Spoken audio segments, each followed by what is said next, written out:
Hello and welcome to The Hated and the Dead with Tom Lehman. George Orwell is perhaps the most important journalist and writer of political fiction of the 20th century. Though he only lived to 47, dying of tuberculosis in 1950, he did more in half a century than most would in 3 or 4 lifetimes. Reluctantly signing up and then ceasing to be an imperial officer in Burma, voluntarily entering destitution in Paris, and fighting for the Republicans in the Spanish Civil War, Orwell was never afraid to stare suffering and desperation right in the face. He was also never one to run with a crowd. Of all Orwell's firmly held beliefs, in anti-imperialism, in freedom from oppression and opposition to totalitarianism, none were more important to him than the freedom to think for yourself. This has made him many enemies on the left, a place Orwell called home. The brilliant thing about Orwell as a political thinker is that most attacks levied at him, and the devices used to deploy them, resemble the sort of attacks directed towards the enemies of the totalitarian regime in 1984, his most read and celebrated novel. But in a world free from Soviet domination, which Orwell devoted the last years of his life to criticising, what relevance does he hold? Had he lived a longer life, what would he have become? What would he think today? These are the central questions discussed in today's show. My guest for today is David Oslund. David is an unabashed left-winger and a journalist who writes primarily for the website Labour Hub. His tweets are among the funniest I have read in a while, and in their stinging detection of contradiction and hypocrisy, bear a distinct resemblance to the observations of today's subject. Ladies and gentlemen, it's time to introduce George Orwell.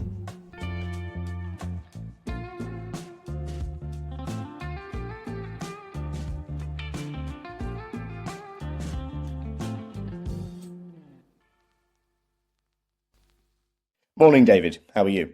Oh, morning, Tom. David, we're talking about George Orwell today. He was born as Eric Blair in India into a middle-class British family in 1903. His father was an officer in the Indian civil service and his mother had grown up in Burma. This was a family that was sort of steeped in British imperialism. Growing up, what do you think Eric Blair's parents expected him to do? Right, well, Orwell was born into the Edwardian upper middle classes. He did get a conventional education, a scholarship boy at Eton. He did follow his father into the Imperial Police Service. So, he, in that sense, as has been said of him, he spent the rest of his life probably trying to break away from that background. But what I think is that while Orwell was arguably a small c conservative about many things, he was never a large c conservative about politics. He returned to Britain as a child. And Yeah. he was educated at sort of various public schools, principally at Eton. He did quite well at scholarships to the schools that he went to. His grades at Eton actually weren't great. The kind of alternative to the last question I asked you, I suppose, and you've alluded to it there, is do you think growing up he actually cared very much about what his parents wanted him to do? I think it's an interesting way of phrasing it. I suppose in many young men growing up, there is that Oedipal element. Really, you want to rebel against your dad to some extent, but it probably didn't come to the fore in his teenage years. I mean, after all, the first thing he did when leaving Eton was to go and join the Imperial Police Service in Burma, which was actually, I think, what his parents expected of him. It was only his experience of serving there that gave him that revulsion against imperialism that characterised so much of his politics in later life, but he came to the conclusion that he couldn't hack that. Very clear, actually, in one of his early novels, Burmese Days. assuming it's thinly veiled autobiographical detail. He must have found that a terrible experience. Yes, the it was one of the most important realizations that he had in Burma, I think, was that imperialism sort of didn't only keep foreigners under the yoke of the British, but actually it locked many Brits into a form of kind of psychological tyranny. The Brits who worked for this regime to kind of keep the empire in check, so to speak. And this is something he wrote about, as you said, in Burmese Days and in brilliantly in Shooting an Elephant, which is quite a short essay which people can read online. If you think about how Orwell went about extricating himself from that imperial adventure, obviously important to recognise his family's history. Do we have a lot of evidence that he really toiled over that? It's interesting, actually, that he never often wrote about his own family directly. I mean, we know many things about his life, as you say, from his autobiographical essays. We have details about how he was punished for wetting the bed in prep school, how much he hated being a policeman in Burma. We have details about how he entered the working class and even the lower levels, even became a tramp. Yeah, we know a lot about him, but he never says a lot about his family, I guess. So when we're talking about his relations with his mother and father, perhaps we're speculating. It's worth pointing out.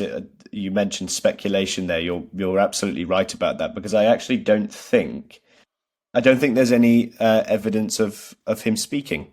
As in, I don't think there's any audio remaining of his voice. No, not as far as I know. Which is astonishing, because he did broadcast regularly on the BBC, but we don't appear to have any audio. A very important theme in his early writing, after he'd chosen the pen name George Orwell, after the River Orwell in Suffolk, a very important theme in his early writing was poverty. Yeah. Do you have any idea as to when he realised that there were people in the world much less fortunate than him, either in Britain or in the wider world? Obviously, Burma was an important turning point. But was there one before that, as he was growing up in this sort of stuffy, quite snobby English surroundings?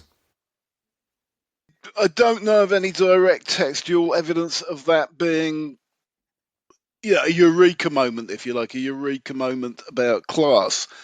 I mean, obviously, it came to obsess him by the 30s, but a lot of that must have been down to the political climate, the big events of that period, the collapse of the second Labour government, the rise of fascism abroad, the economic depression when unemployment went up to 3 million at that time. So I think he must have been aware of his surroundings more than anything else. Perhaps there will have been some sort of one single incident that catalysed everything for him. But it's broad situational awareness, I'd have guessed. If you look at his time as a colonial officer, and then later when he served during the Spanish Civil War, I think what comes across is that there's a need to experience things firsthand. It's a very important element of his work. It wasn't just enough to kind of think about unpleasant things. No, I mean, I guess, if you're going to research a book on poverty, it takes courage to plunge yourself into poverty. I mean, it's a valid journalistic technique. I know younger writers have done it. I mean, the example that comes to mind is James Bloodworth's recent book about being an Amazon worker, when he got himself a job in an Amazon warehouse for several months and experienced it firsthand. And that's obviously got to be the insightful way of writing. But it's not compulsory. You could take a more distant stance, research poverty from libraries and research poverty from economic statistics. But it's immersing yourself, isn't it, that gives you, as a writer, that edge. I mean, Wigan Pier and Down and Out in Paris and London would not have been the books that they are, books that we still read today, if he hadn't had that direct experience of living it. Lived experience, I think, would be the current expression to cover that. Do you think his experiences, as you said, in Paris and going to Northern England as a researcher, which ultimately became the sort of first half of that book, The Road to Wigan Pier, which I think is, in my opinion anyway, is probably his best work. Do you think those experiences changed his view of the world? Or do you think that they reaffirmed a worldview that was already fairly well characterised? It must have changed it, mustn't it? As a socialist, and he was, very obviously and very strongly a socialist. He was an untheoretical socialist. I mean, not for him reading political thinkers or actually spending time reading the works of Marx. He went and plunged himself into poverty in the north, into the fight against fascism at Spain, and came out with his conclusions from that. So, these were the formative events, I think, on his life. I think when you read Wigan Pier, it becomes quite clear that he actually has quite a lot of disdain for people who sort of navel gaze and pontificate about these issues from a distance. Oh, his famous tirades against the left of being fruit juice drinkers and vegetarians and generally cranks come from this period. I think from that book, in fact. So, his disdain, as you put it, for a huge section of the middle class left certainly does come across. We've both said, that sort of willingness to experience poverty led to two published works. His first work was about destitution, and it's called Down and Out in Paris and London. That was a first-hand experience of poverty, and there was a kind of vicarious experience of poverty by visiting Northern England, which was The Road to Wigan Pier. Even Keep the Aspidistra Flying as a novel is kind of about the perils of aspiring to great wealth when you have no chance of getting it. When you look at his early work, you've got fiction and non-fiction there. This is just a personal preference, but I'd be interested to hear your opinion. The fiction versus the non-fiction portrayals of poverty, which have ended up more effective, do you think? What's been a more effective vehicle for looking at poverty? Well, as a journalist myself, I do admire Orwell's reportage. The early novels weren't really successful. They're not great literature. They would long have been out of print had they not been precursors of Animal Farm in 1984. But so it's really the journalism that brings it home. And he recognised himself. He thought this about himself. He thought himself a better journalist than he was a novelist. And you just have to agree with his own conclusion about himself. I think Keep the Aspidistra Flying was essentially written to pay the bills, wasn't it? Yeah, although it was a portrayal, obviously, of the life of a struggling young writer. It must have been an opportunity for self-reflection as well. But as I say, not great books generally. None of the first four novels really work. It's only the last two where he comes into his own. The circumstances of the poverty of the 20s and the 30s gave birth to totalitarian regimes across Europe. So you've got Mussolini's first fascist government that came to power after 1922, and then you have the regimes of Stalin and Hitler in the Soviet Union and Germany. The relationship between poverty and dissatisfaction and extreme politics comes across very clearly in his work. And the most obvious example of this as it pertains to Orwell was not any of the examples I just gave, but to another one, which was Spain. Yeah. Well, went to Spain to fight in the civil war there in 1936 between right-wing nationalist forces and a sort of broad left coalition known as the Republicans. Orwell was fighting for the Republicans. Do you think that this was the most important event in Orwell's life?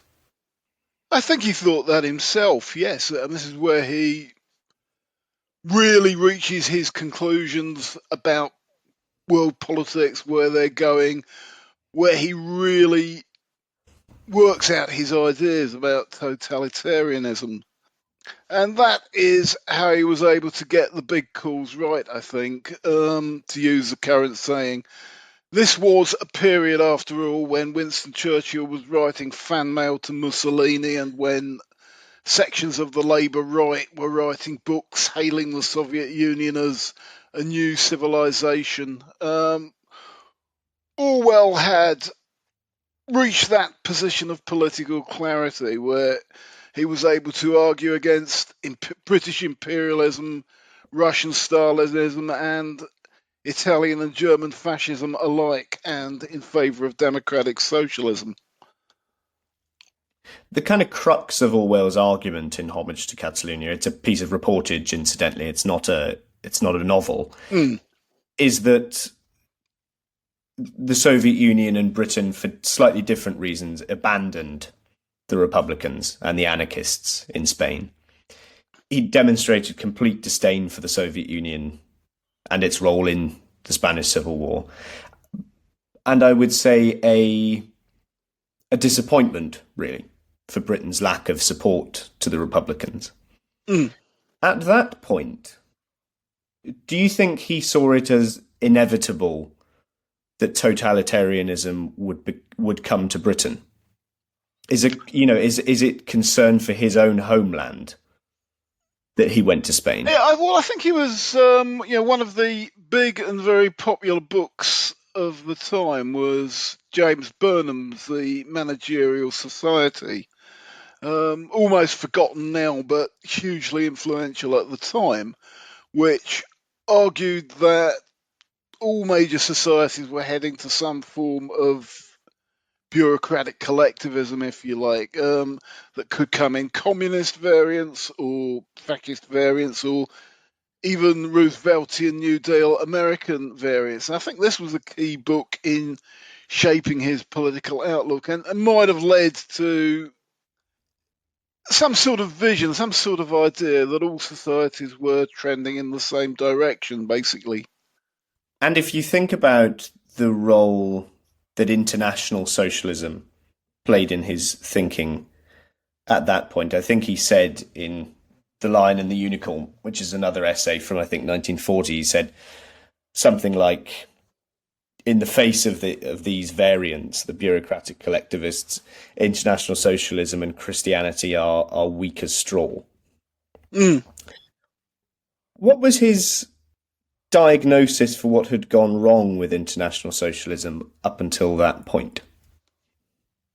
Yeah, I think that what was brought home to him, at a time when the British intellectual and literary left, if you like, were strongly influenced by Stalinism, and many were fellow travellers, if not actually members. I think he saw the corrupting influence there. He was interested again. I mean, he was in contact with anarchist circles, Trotskyist circles, stood up for their defence and their freedom of speech in World War II. It was around Spain that I think where he saw, not just the lack of support coming from.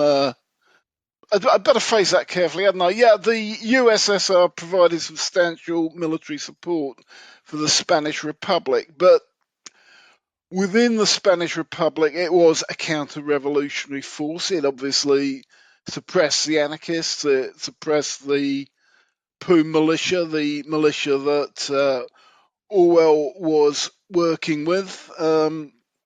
Physically repressed them, threw them in jail, even executed their leaderships. Now, Orwell was always obviously going to draw conclusions from that, and we can't be very surprised at the conclusions he did draw. Totalitarianism, in his own words, became his sole focus after Homage to Catalonia. And his two most famous works very clearly draw from that. Yeah. They are obviously Animal Farm and 1984. Animal Farm is a kind of allegory for the rise of Stalin within the Soviet Union, told in a farmyard. And 1984 is a dystopian novel that depicts a sort of future totalitarian Britain in the guise of Stalinism or Nazism. So Animal Farm is a kind of furtive sideswipe in some ways, whereas 1984 is quite on the nose. It's sort of unmistakable what it's getting at. This is just a sort of literary preference, but which technique is more effective, do you think, in kind of undermining totalitarianism, the sort of subtle or the sucker punch? I would argue that the two aren't counterposed. I mean, you look at these works and their political impact. Animal Farm, which was his first successful novel as he himself saw it, is certainly susceptible to a Trotskyist reading, if you like. This is a revolution betrayed, not a revolution that was bad or repressive from the start, but hugely influential in Eastern Europe as the Red Army moved west and began to set up satellite states in these countries. Animal Farm achieved considerable circulation. I mean, it's perhaps, no, I'd go further than perhaps. It is the most successful English work of satire since Swift. I mean, it's a modern day fable that makes perhaps difficult political ideas accessible. So that was tremendously successful. 1984, similarly, I mean, this is Orwell's undisputed masterpiece, but while it has been hijacked by the right, it's again open to a revolutionary socialist reading, in the hope it always emphasises lies with the proles. I mean, the working class, Orwell argued, could choose to blow the party to pieces tomorrow morning, and sooner or later he felt that it would occur to them to do it. So I think both work in their different ways. I mean, Animal Farm, so successful that they made it into a kids' cartoon that you can actually show your small children even today, and that they'll come away with the political message. So that's a complete success. And 1984, Immortal Literature, that's a complete success as well. 1984 is a parody of a Stalinist state. It was published in 1949, and Orwell actually died only a year later from tuberculosis. He only died when he was 47. He was very pessimistic about the future of the world when he died. But Stalinist tyranny and the Soviet Empire eventually collapsed. Britain and America didn't come to resemble Airstrip 1, the state that's described in 1984. In the post-Soviet world, do you think as a novel it carries the same resonance that it did when it was published? It probably wouldn't have the same resonances for your generation as it did for mine. I mean, for those of us who grew up during the Cold War, Orwell was unavoidable. He was the first writer we came across who had big things to say about the world in which we were growing up. And it won't quite have the same resonances today, I guess, but even today, I think it is worth reading for an understanding of the period and for a critique of the many horrible and authoritarian regimes there are in the world.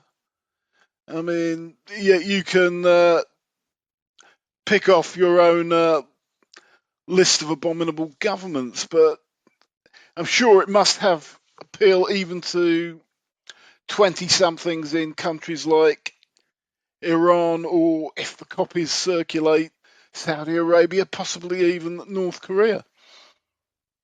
Well, I think certainly North Korea, but obviously North Korea comes from that Stalinist lineage directly, right? It is the last Stalinist state in the world.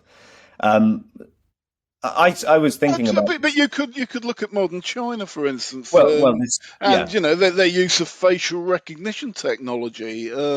Even now, as the government faces a wave of anti-lockdown protests, and are using facial recognition technology to pick out the ringleaders and the participants. I mean, how Orwellian is that?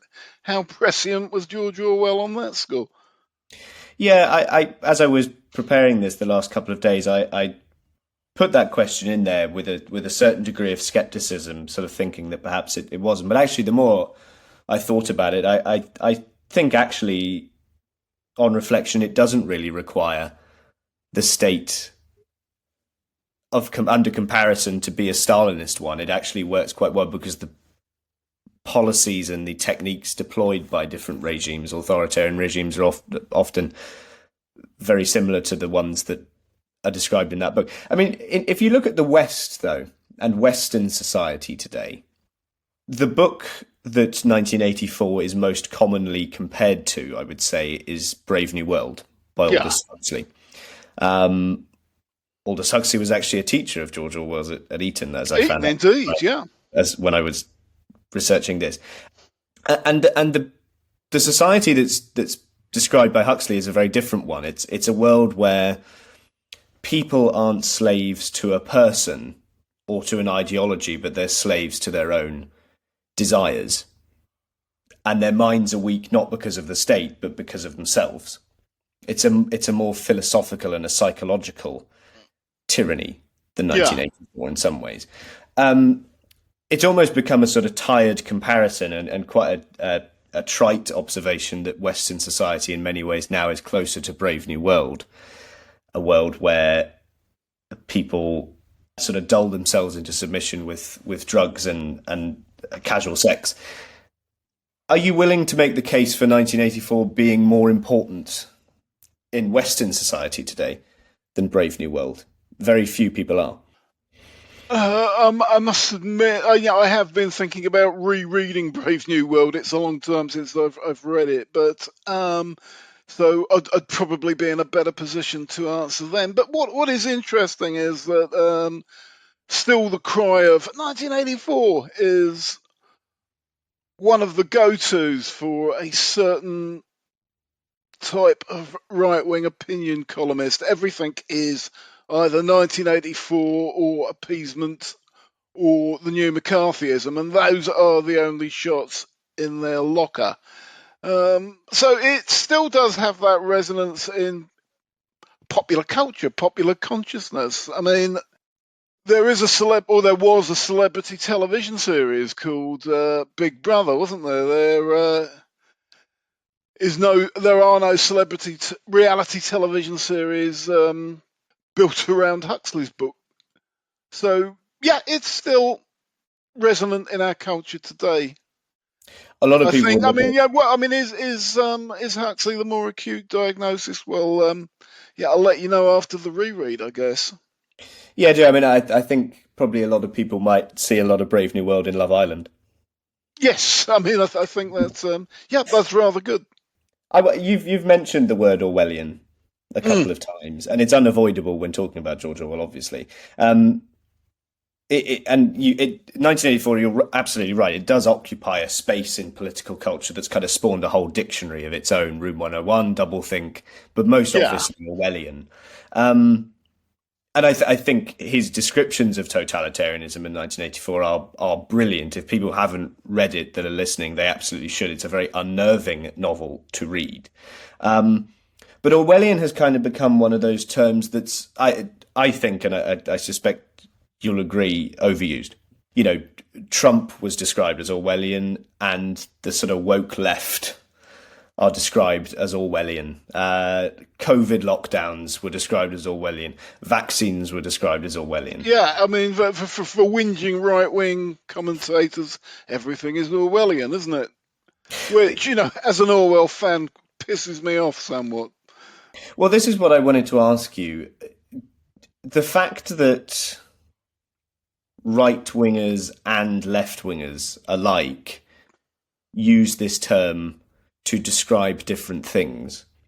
Do you think that it strengthens the term Orwellian and the sort of Orwell's diagnosis of state interference and state domination, or do you think actually that it weakens it, that the word itself has become so universal and ubiquitous that actually it's become devoid of any proper meaning? I think that... Sorry, go on.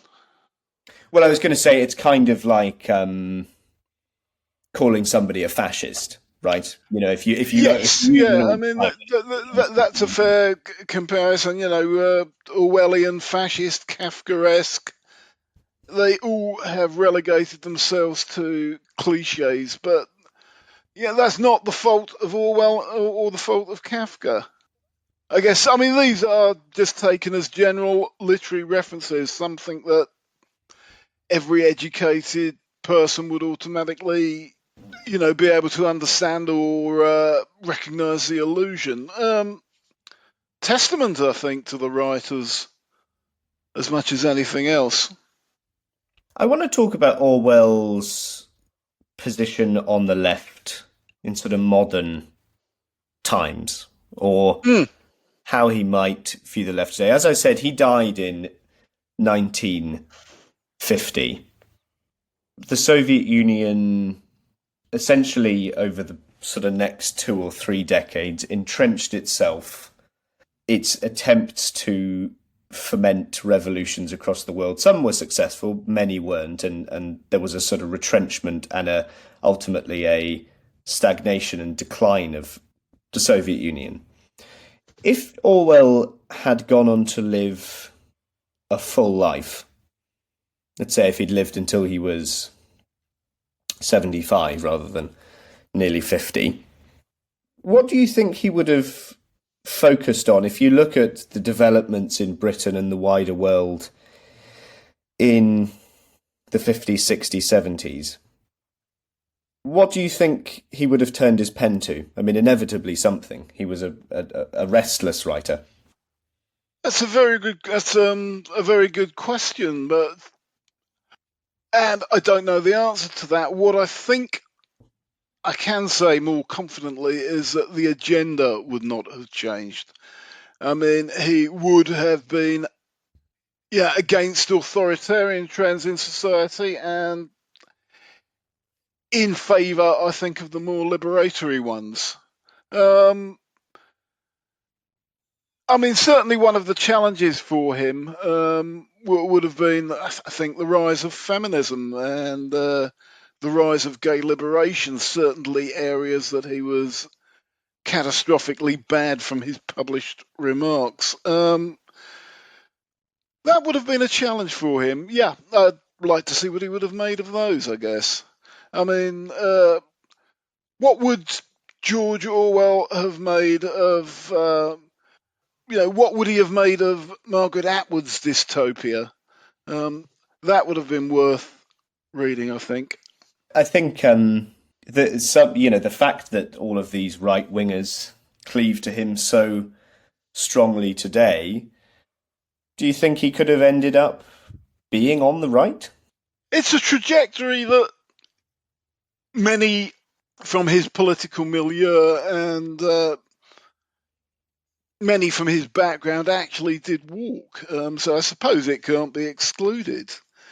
I mean, there certainly would have been temptations in that direction. I mean, certainly had he lived on into the 50s, the US right and even the US state would have been throwing their checkbooks open to him. He could have become extremely rich. He was firmly anchored in his beliefs in democratic socialism. Perhaps he could have withstood those pressures and avoided going down that road, but I guess it's not a given. In that sense, do you think being a free thinker to him was more important than being a leftist? I think it was everything to him, really. I mean, even in the time he did have, he resisted the temptation to go commercial. He could have compromised his politics.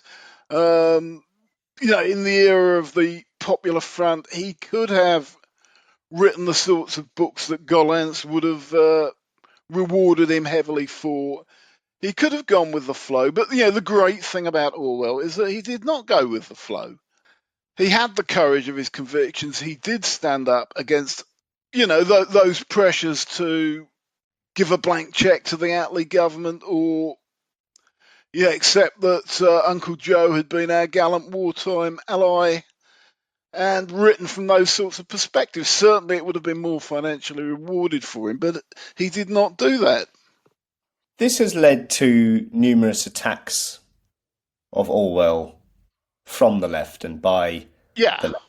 I've seen people referring to him as a British intelligence officer, sort of MI6 officer in the Burmese era.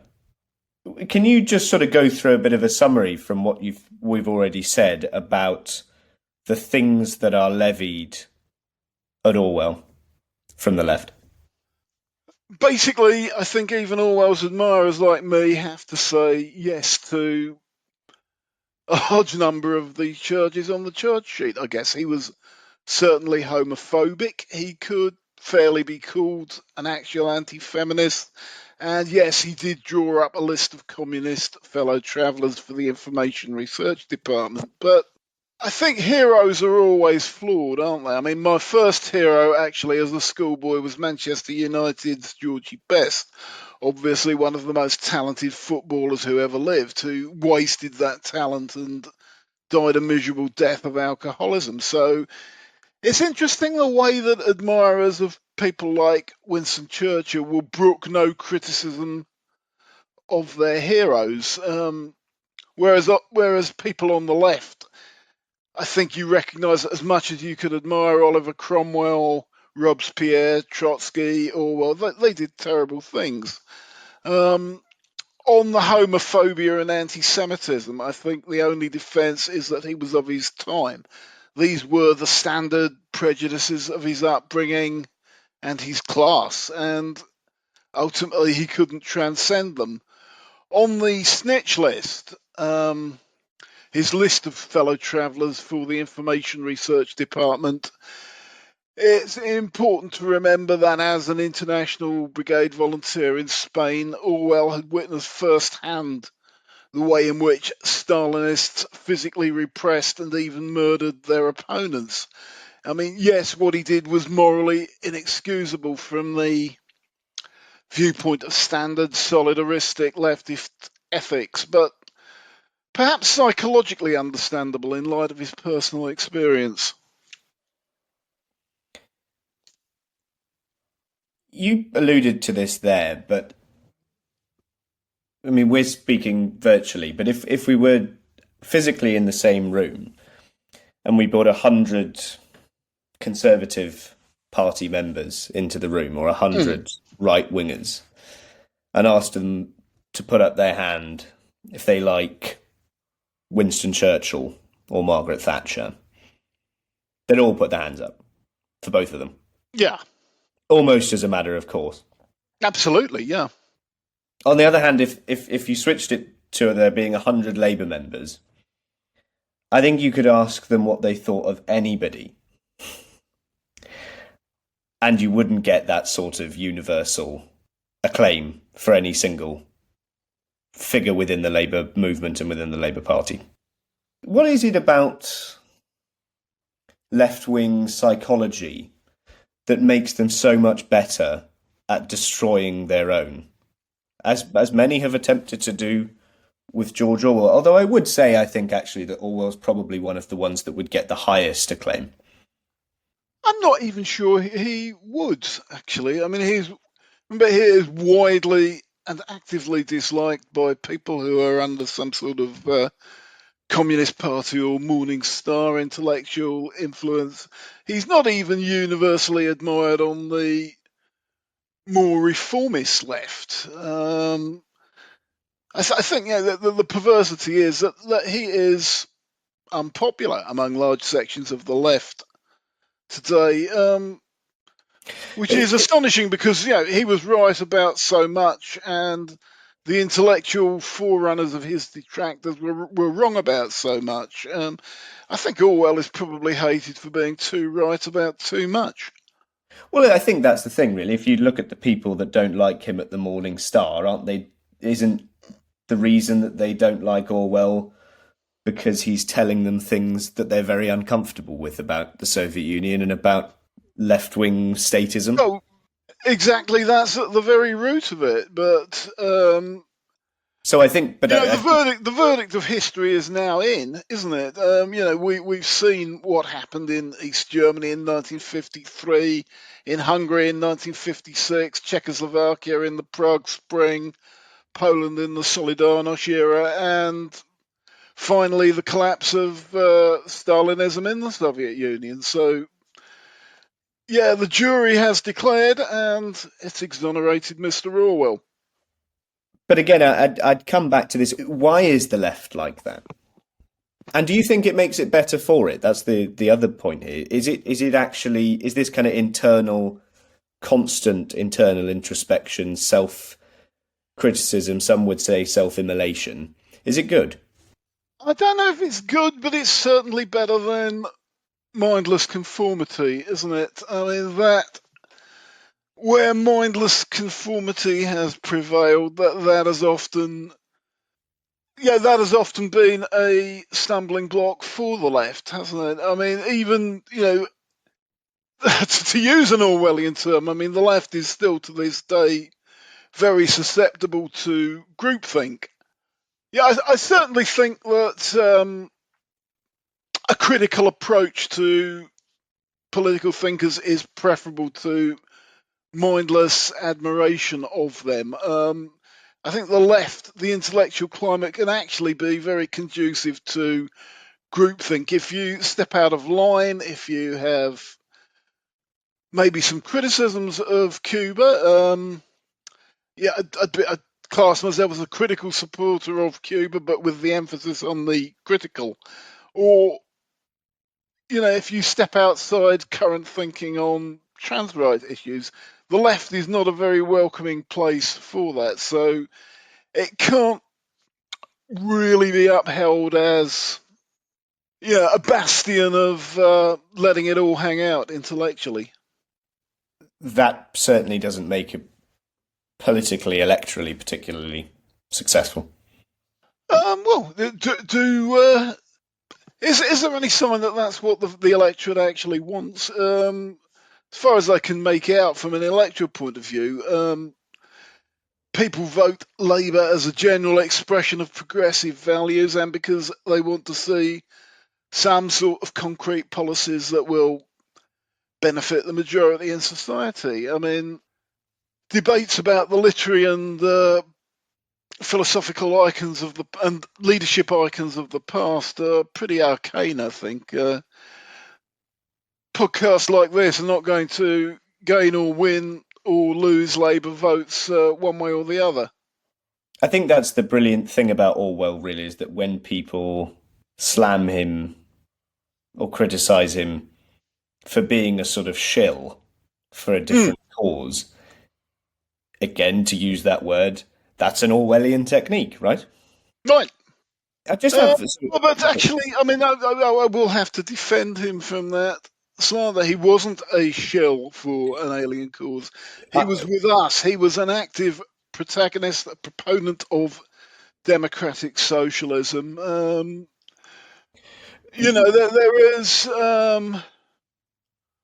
several quotes from him to that effect. For instance, in the essay "Why I Write," he says every word of my serious journalism has been for democratic socialism. He was a columnist for Tribune, which I worked for in the 90s, certainly. So it's when I first became aware of him and first became an admirer. So, no, he wasn't a shill, I think. He was on our side, not theirs.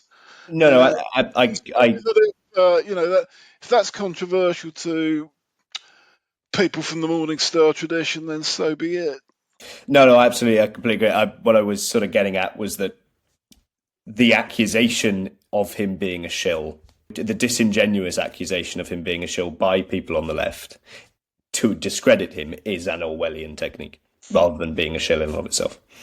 I think it's a standard public relationship. I think it's a standard public relations technique these days, isn't it? Sure. As they say, reverse victim and defender. That's the basis of that one.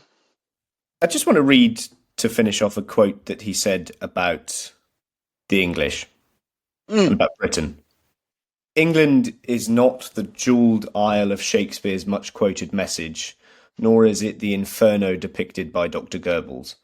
More than either, it resembles a family, a rather stuffy Victorian family, with not many black sheep in it, but with all its cupboards bursting with skeletons. It has rich relations who have to be kowtowed to, and poor relations who are horribly sat upon. And there is a deep conspiracy of silence about the source of the family income.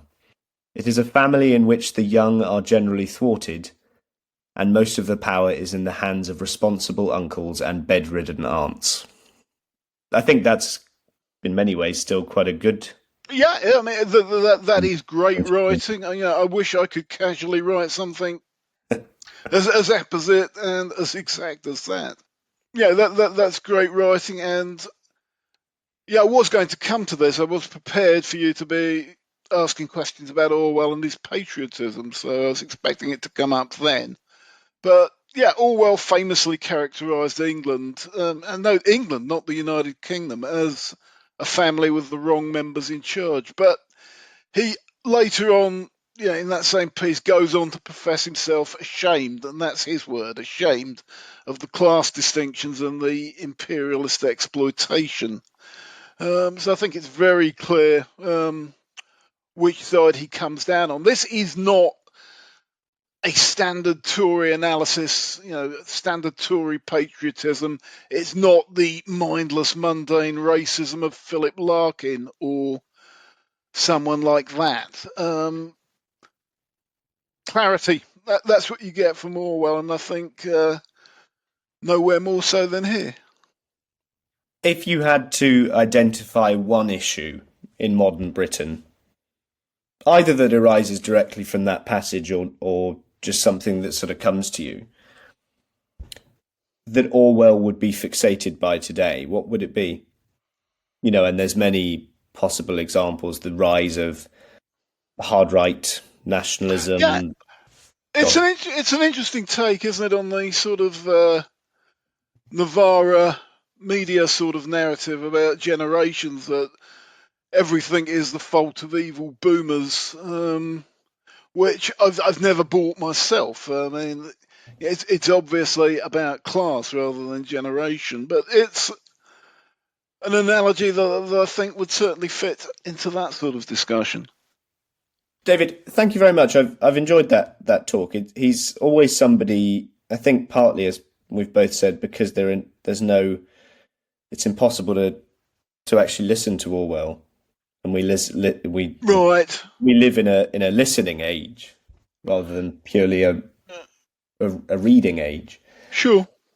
It's sometimes difficult to get to grips with him. I think he's still a sort of literary and journalistic giant. If people are listening who've never read a single Orwell novel or any of his work, where would you send them to start with? Well, my message would be, read them all and then read them all again. But you have to start with 1984, don't you? You're as part of your general cultural insertion as much as anything else. This is one of the key works of British literature in the 20th century. So start there, go on to Animal Farm, read as much of the rest of them as you can get your hands on, and read some of the journalism too. Perhaps get to the weaker novels last. That was going to be my other question: is there an absolute howler to avoid?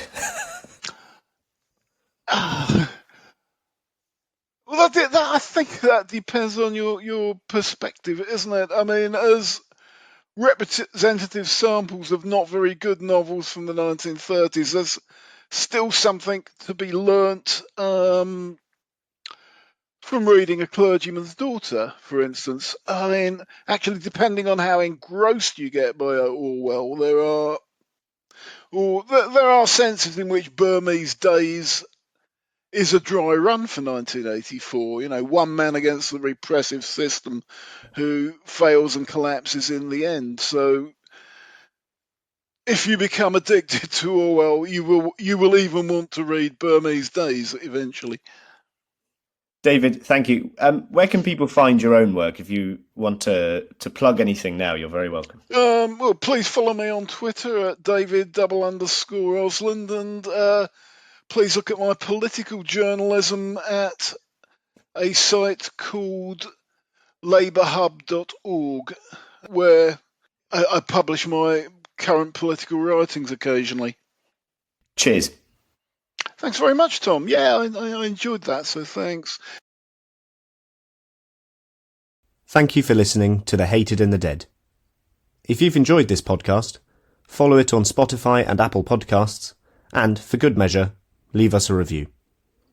You can also follow The Hated and the Dead on Twitter, Instagram and Facebook, so you never miss new content.